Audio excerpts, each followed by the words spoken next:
आज हम लोग फिर देखेंगे बीपीएससी पीटी के लिए हिस्ट्री के मॉडर्न हिस्ट्री में देख रहे थे, उसमें आगे बढ़ेंगे। आंगल आंगल मैसूर जो है संबंध को हम लोग देख चुके थे, ठीक। आंगल फ्रांसीसी संघर्ष को देख चुके थे। उसके बाद हम लोग देखेंगे कि ईस्ट इंडिया कंपनी जो है यहाँ के विभिन्न शक्तियों के साथ उसका संबंध कैसे है, कैसे वो लोग अपना राजनीतिक हस्तक्षेप ये करते हैं और राजनीतिक प्रभुत्व प्राप्त करते हैं, उसमें देखेंगे। सबसे पहले हम लोग देखेंगे बंगाल के बारे में। बंगाल में ऐसा क्या चीज़ हुआ, तो बंगाल में हम लोग जब देखते हैं तो सिराजुद्दौला के समय की घटना को देखना होगा। इसलिए कि क्या होता है कि सिराजुद्दौला जो है ये 1756 ईस्वी की घटना है। 1756 में क्या होता है कि सिराजुद्दौला जो है बंगाल का नवाब बनता है, ठीक है। और जब वो बंगाल का नवाब बनता है 1756 ईस्वी में, तो वह बहुत ही बड़ा महत्वाकांक्षी शासक था। इसलिए क्या हुआ कि सिराजुद्दौला जो है अंग्रेजी ईस्ट इंडिया कंपनी को जो है, ईस्ट इंडिया कंपनी जो थी उसके साथ जो है कोई समझौता या कोई अधिकार देने के पक्ष में नहीं था। जबकि अंग्रेज क्या चाहते थे कि अंग्रेज ये चाहते थे कि उसको जो है बंगाल में जो है सुविधाएं प्राप्त हो और ज़्यादा से ज़्यादा वो लोग सुविधा चाहते थे। और इसी बात को लेकर क्या होता है कि अंग्रेज और सिराजुद्दौला के बीच में क्या हो जाता है कि तनाव हो जाता है। अंग्रेजों ने क्या किया कि अंग्रेजों ने सिराजुद्दौला के जो विरोधी लोग थे उन लोगों का, उन गुटों का समर्थन प्राप्त करता है, जिसमें कौन कौन थे, तो जिसमें जो है पूर्णिया के नवाब जो थे जिनका नाम था शौकत जंग, और उसकी मौसी सिराजुद्दौला का जिसका नाम था घसीटी बेगम थी। इन लोगों के साथ मिलता है और मिल के एक षड्यंत्र करता है। इसी बीच में क्या होती है कि एक घटना घट जाती है जिसको हम लोग कह सकते हैं कालकोठरी की घटना, और अंग्रेजी में इसको कह सकते हैं कि ब्लैक होल ट्रेजेडी। इसमें क्या होता है कि इसमें जो है ये घटना जो घटती है 20 जून जो है 1756 ईस्वी को।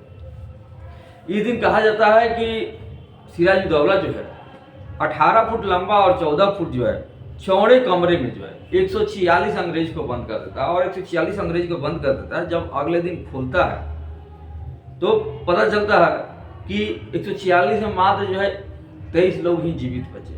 उसमें जो है एक अंग्रेज व्यक्ति भी है जिनका नाम है J.Z. हॉलवे। यही इस घटना का जो है बयान करते हैं और यही वर्णन करते हैं। अब इसके बाद क्या होता है कि जब ये घटना घट जाती है तो अंग्रेज और सिराजुद्दौला के बीच में क्या हो जाता है कि समझौता होता है, जिसको हम लोग कह सकते हैं कि अलीनगर की संधि। अलीनगर की संधि जो है आपको फरवरी जो है 1757 ईस्वी में होती है।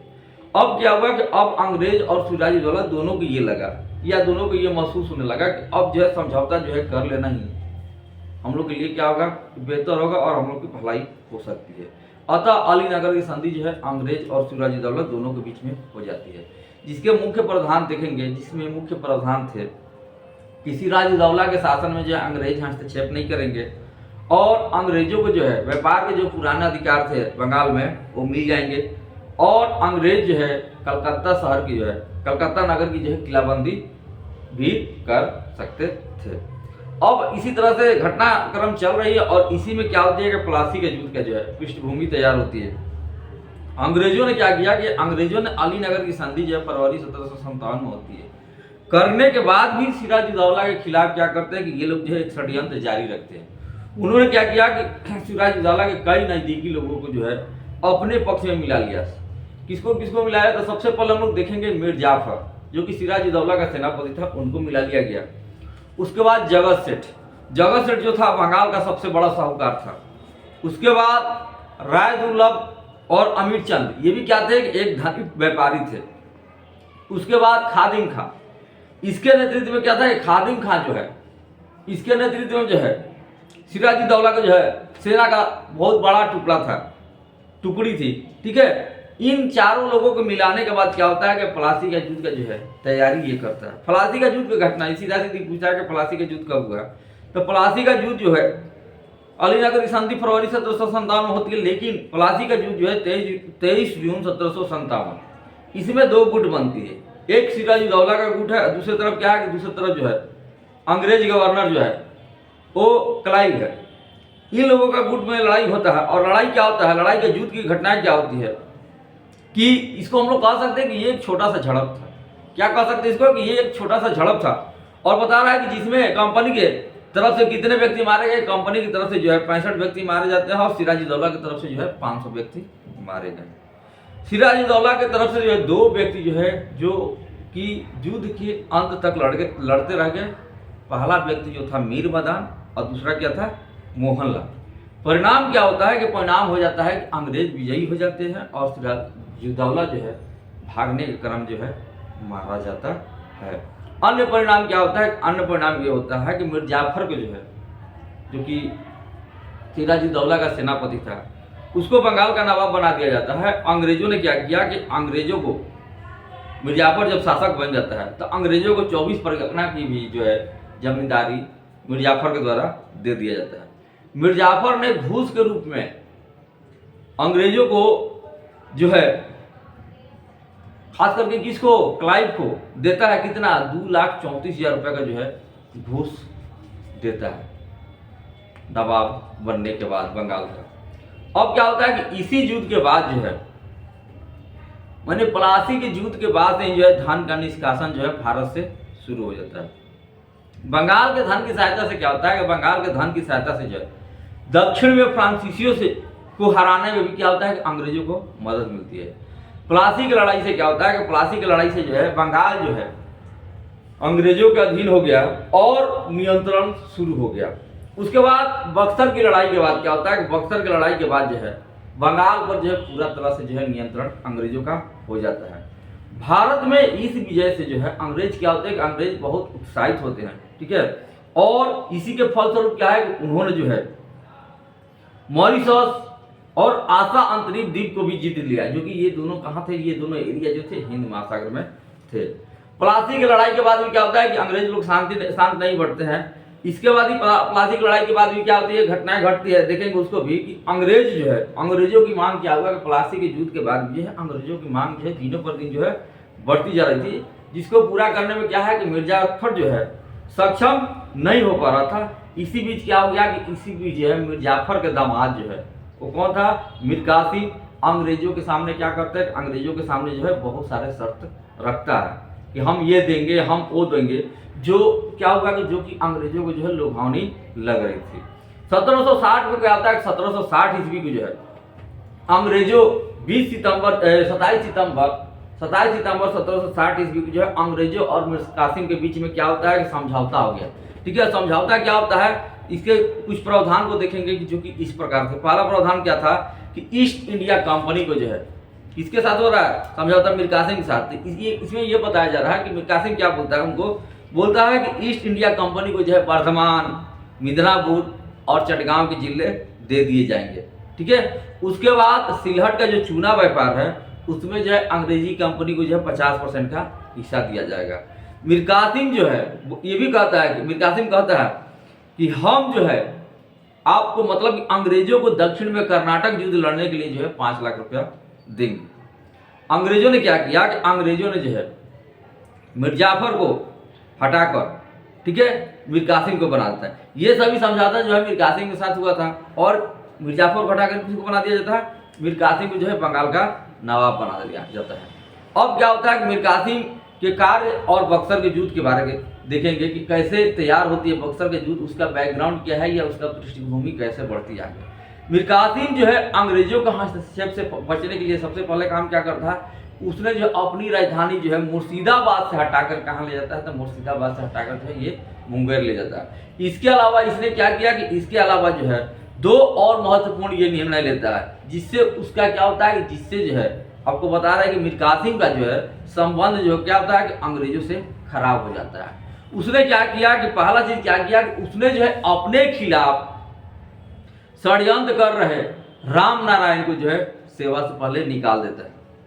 उसके बाद दूसरा काम क्या करता है कि इसने मीर कासिम ने अंग्रेज जो है दस्तक प्रथा का दुरुपयोग कर रहे थे और इससे क्या होता था कि इससे सरकार को जो है काफी राजस्व की हानि हो रही थी। अतः मीर कासिम ने एक महत्वपूर्ण निर्णय लिया, क्या कर दिया कि ये उसने जो है आंतरिक जो महसूल थे जो बंगाल में व्यापार करने के लिए थे उनको खत्म कर दिया। अर्थात अंग्रेज के साथ साथ क्या हुआ, अब अंग्रेज के साथ साथ जो है भारतीय लोग भी क्या कर सकते हैं कि भारतीय लोग भी जो है बंगाल में व्यापार कर सकते हैं और उनको समान अधिकार मिल गया। इससे अंग्रेज नाराज हो जाते हैं और यही जो है आपको आंतरिक महसूल जो कि भारतीयों को दिया गया था बंगाल में व्यापार करने के लिए, ठीक है, यही चीज क्या होता है कि बक्सर के युद्ध का जो है कारण बनता है। अब देखेंगे बक्सर का युद्ध कब होता है। तो बक्सर का युद्ध जो होता है 22 अक्टूबर 1764 ईस्वी को, ठीक है। इसमें एक तरफ तीन पक्ष है और दूसरी तरफ क्या है, अंग्रेज है। देखते हैं तीन पक्ष कौन कौन है। तो ये बक्सर का युद्ध में जो आपको बंगाल का नवाब जो है मीर कासिम, अवध का नवाब जो है शुजा-उद-दौला, मुगल बादशाह जो है शाह आलम द्वितीय एक साइड हो गए, और दूसरे साइड जो है अंग्रेज। सेनापति कौन है, तो अंग्रेजों का सेनापति जो है हेक्टर मुनरो का। अब देखिए संजोग कहा जाएगा या इसकी विडंबना कहा जाए कि ये बक्सर का युद्ध जो है मात्र जो है 3 घंटे चलती है। कितने घंटे चलती है, 3 घंटे चली, और 3 घंटा में ही निर्णय हो गया। बक्सर का युद्ध निर्णायक था। भारत में अब जो है अंग्रेजों को चुनौती देने वाली कोई शक्ति नहीं रह गई थी। बंगाल की गद्दी पर क्या किया गया कि बंगाल की गद्दी पर जो है पूना किसको बैठाया गया, पूना जो है मिर्जाफर को बैठाया गया, ठीक है। और जब फरवरी 1765 ईस्वी में मिर्जाफर की मृत्यु हो जाती है, उसके बाद जो है क्या किया जाएगा कि नज्म-उद-दौला को, इसको नज्म-उद-दौला को जो है मीर कासिम की जो मिर्जाफर को बैठाया गया। जब ये फरवरी 1765 में मिर्जाफर मर जाता है तो फिर इनको क्या किया जाता है, फिर उसके बाद जो है नज्म-उद-दौला गद्दी पर बैठा।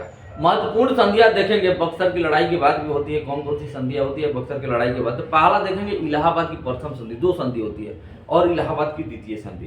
पहला में क्या है कि पहला की संधि किसके साथ किया गया, इलाहाबाद की प्रथम संधि।